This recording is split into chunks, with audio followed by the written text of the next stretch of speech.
small community environment, and that community has been amazing.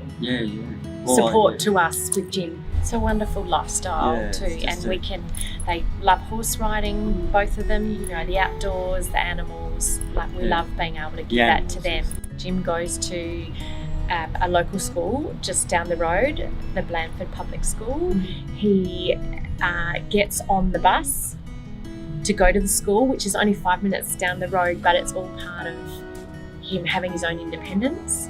And he's very much involved in whatever the kids are doing, he's doing the same.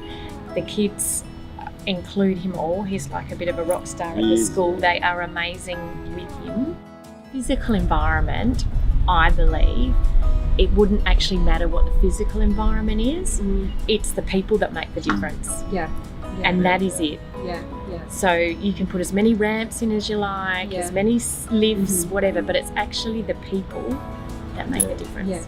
One of our specialists, our Cerebral Palsy Alliance specialist, suggested that we attend.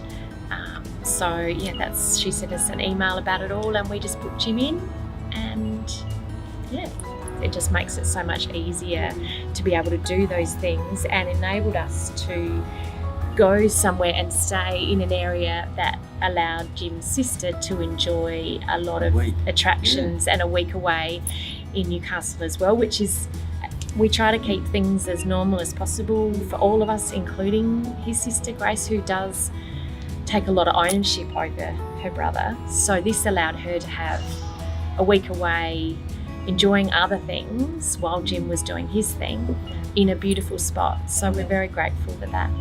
Even early days, before we became involved with the Cerebral Palsy Alliance, we were always asked to write down what your goals are.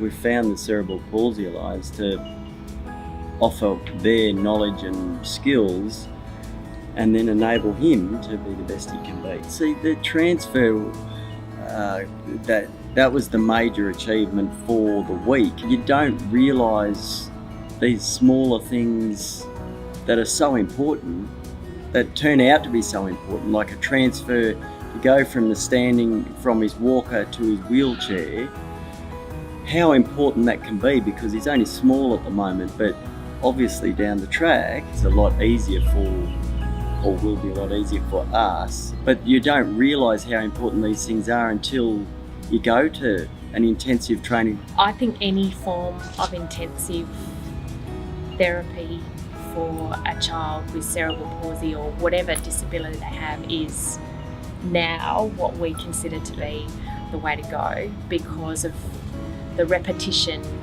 the amount of time that therapist is having with the child. So they're building a relationship, which, you know, long term is going to have benefits for both of them in achieving outcomes, whatever those outcomes might be.